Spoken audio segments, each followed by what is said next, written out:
നമസ്കാരം, മെട്രോ മാറ്റിനിയിലേക്ക് സ്വാഗതം. നിരവധി സൂപ്പർ ഹിറ്റ് ഗാനങ്ങളിലൂടെ മലയാളി പ്രേക്ഷകരുടെ പ്രിയപ്പെട്ട ഗായകനായി മാറിയ വ്യക്തിയാണ് എം.ജി. ശ്രീകുമാർ. മലയാളികൾ മൂളി നടക്കുന്ന നിരവധി ഹിറ്റ് ഗാനങ്ങളുമായി അദ്ദേഹം നീണ്ട 4 പതിറ്റാണ്ടുകളായി നമുക്കൊപ്പമുണ്ട്. അടിച്ചുപൊളി ഗാനങ്ങൾ, മെലഡികൾ, ക്ലാസിക്കൽ ഗാനങ്ങൾ, ഭക്തിഗാനങ്ങൾ തുടങ്ങി ഏത് തരത്തിലുള്ള ഗാനങ്ങളും അനായാസം പാടാനുള്ള അദ്ദേഹത്തിന് നിരവധി ആരാധകരുമുണ്ട്. കെ.ജെ. യേശുദാസ് കഴിഞ്ഞാൽ മലയാളികൾ ഏറ്റവും കൂടുതൽ ഗാനങ്ങൾ കേട്ടിട്ടുള്ള ശബ്ദം എം.ജി. ശ്രീകുമാറിൻ്റേത് തന്നെയാണ്. മമ്മൂട്ടി ചിത്രത്തിൽ ഗാനം ആലപിച്ചുകൊണ്ടാണ് സിനിമ പിന്നണി ഗാന രംഗത്തേക്ക് അദ്ദേഹം എത്തുന്നത്. പിന്നീട് മലയാളി പ്രേക്ഷകരുടെ പ്രിയപ്പെട്ട ഗായകനായി മാറുകയായിരുന്നു. ഇപ്പോഴിതാ എം.ജി. ശ്രീകുമാറിനെതിരെ സംവിധായകൻ ശാന്തിവിള ദിനേശ് രംഗത്തെത്തിയിരിക്കുകയാണ്. തിരുവനന്തപുരത്ത് ഒരു പരിപാടിക്കിടെ കൂടുതൽ തുക പ്രതിഫലം ആവശ്യപ്പെടുകയും സംഘാടകർ അതിന് തയ്യാറാകാതിരുന്നതോടെ അഡ്വാൻസ് വാങ്ങിയ തുക പോലും മടക്കി നൽകാതെ എം.ജി. ഇറങ്ങിപ്പോയി എന്നും ശാന്തിവിള ദിനേശ് പറഞ്ഞു. ഭാഗ്യം കൊണ്ട് മാത്രം വലിയ ഗായകനായ ആളാണ് എം.ജി. ശ്രീകുമാർ. ഒരു സംഗീത കുടുംബത്തിൽ ജനിച്ചെങ്കിലും എം.ജി. രാധാകൃഷ്ണൻ ചേട്ടനെ പോലെയോ ഓമനക്കുട്ടി അമ്മയെ പോലെയോ ഒന്നും സംഗീതത്തിൽ അവഗാഹമുണ്ടാക്കിയ ഒരാളൊന്നുമല്ല അദ്ദേഹം. കൊച്ചുപ്രായത്തിൽ തന്നെ ബാങ്കിൽ ജോലിയൊക്കെ കിട്ടിപ്പോയ ആളല്ലേ. പക്ഷേ മോഹൻലാൽ എന്നൊരു സൂപ്പർ താരം ഉണ്ടാവുകയും അദ്ദേഹത്തെ വെച്ച് നിരന്തരമായി സൂപ്പർ ഹിറ്റ് സിനിമകൾ പ്രിയദർശൻ എന്നൊരു ഫിലിം മേക്കർ ജന്മം കൊടുക്കുകയും ചെയ്തതിനാലാണ് ഈ ഗായകൻ ശ്രദ്ധേയനായതെന്നാണ് എൻ്റെ വിശ്വാസം. പിന്നെ പിടിച്ചു നിൽക്കാനായി കഠിനമായ ഹോംവർക്കുകൾ ചെയ്ത് ഓരോ പടവുകൾ ചവിട്ടിക്കയറി ഗായകനായി അദ്ദേഹം വളർന്നു. കാരണം യേശുദാസിൻ്റെയും ജയചന്ദ്രൻ്റെയും അപ്രമാദിത്വം നിലനിൽക്കുന്ന നാട്ടിൽ എനിക്കൊരു ഐഡന്റിറ്റി ഉണ്ടാക്കണമെങ്കിൽ ഞാൻ നന്നായി ഹോംവർക്ക് ചെയ്യണം, നന്നായി കഠിന പ്രയത്നം നടത്തണം എന്ന് തോന്നുകയും പരിപാടിയായി ദേശീയ അവാർഡ് വരെ വാങ്ങുന്ന നിലയിലേക്ക് ശ്രീകുമാർ വളർന്നു.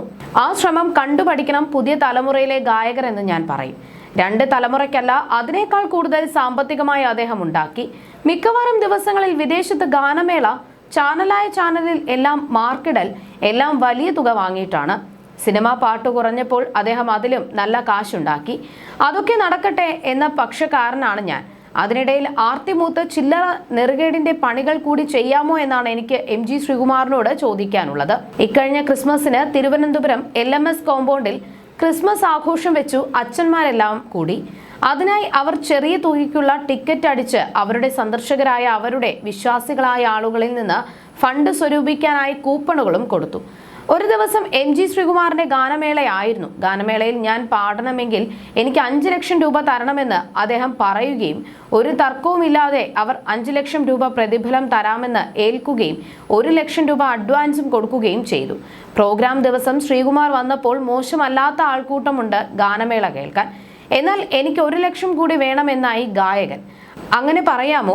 ഈ പ്രോഗ്രാം ആ LMSുമായി ബന്ധപ്പെട്ട ഒരു വിശ്വാസിയാണ് സ്പോൺസർ ചെയ്തിരിക്കുന്നത്. സംഘാടകർ സ്പോൺസറെ വിളിച്ചു.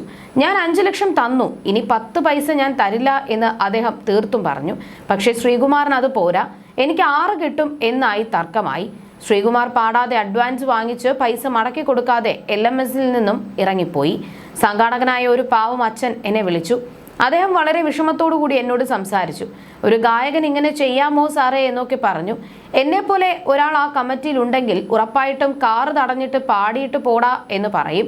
ഗേറ്റ് പൂട്ടിയിടില്ലേ? പക്ഷെ പാവം ഈ അച്ഛന്മാർ അത് ചെയ്തില്ല. അവർ എന്നെ അടക്കം പലരെയും വിളിച്ചു പറഞ്ഞു കാണും, അവരാരും എം.ജി. ശ്രീകുമാറെ പിണക്കേണ്ട എന്ന് പറഞ്ഞിരിക്കാം.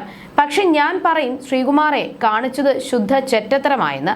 ഇനി അഡ്വാൻസ് വാങ്ങിച്ച 1 ലക്ഷമെങ്കിലും മടക്കി കൊടുക്കൂ കേട്ടോ. ഈ പള്ളിയിൽ ചെയ്തത് ഏതെങ്കിലും ഒരു അമ്പലത്തിൽ ചെയ്യുമോ? ഇടിച്ചു പഞ്ചറാക്കില്ലേ? നിങ്ങളെ സൂപ്പാക്കിയേനെ എന്നാണ് ശാന്തിവിള ദിനേശ് പറഞ്ഞത്. മലയാളത്തിലെ ഐക്കോണിക് ഗായകരിൽ ഒരാളാണ് എം.ജി. ശ്രീകുമാർ. മെലഡിയും അടിച്ചുപൊളിയും ക്ലാസിക്കലും എല്ലാം ഒരുപോലെ മികവോടെ പാടാൻ എം.ജിക്ക് സാധിക്കും. സംഗീത കുടുംബത്തിലാണ് എം.ജിയുടെ ജനനം. ചേട്ടൻ എം.ജി. രാധാകൃഷ്ണൻ മലയാളത്തിലെ പ്രമുഖ സംഗീത സംവിധായകനാണ്. 1983 അശോക് കുമാർ സംവിധാനം ചെയ്ത കൂലി എന്ന ചിത്രത്തിലൂടെയാണ് എം.ജി. അരങ്ങേറുന്നത്. 86 പുറത്തിറങ്ങിയ ചിത്രത്തിലെ എല്ലാ പാട്ടുകളും പാടിയത് എം.ജി. ആയിരുന്നു.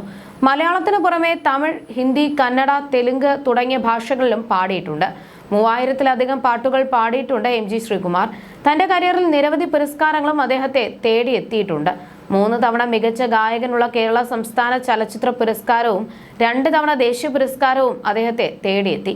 4 പതിറ്റാണ്ടിലധികമായി മലയാളികളുടെ നിത്യജീവിതത്തിന്റെ ഭാഗമായി എം.ജി. ഉണ്ട്. സംഗീത കുടുംബത്തിൽ നിന്നായിരുന്നു അദ്ദേഹം സിനിമയിലെത്തിയത്. ബാങ്ക് ഉദ്യോഗസ്ഥനായി കുറെ കാലം ജോലി ചെയ്തുവെങ്കിലും പിന്നീട് അത് ഉപേക്ഷിക്കുകയായിരുന്നു. ടോപ്പ് സിംഗർ ഉൾപ്പെടെയുള്ള റിയാലിറ്റി ഷോകളിലും സജീവമാണ് അദ്ദേഹം. സംഗീത ജീവിതത്തിലെ അനുഭവങ്ങൾ വൈറലായി മാറാറുണ്ട്. You're watching me on metromatney.com. metromatney.com. Subscribe for more videos. Subscribe for more videos. Subscribe here for more videos. Subscribe now. Thank you.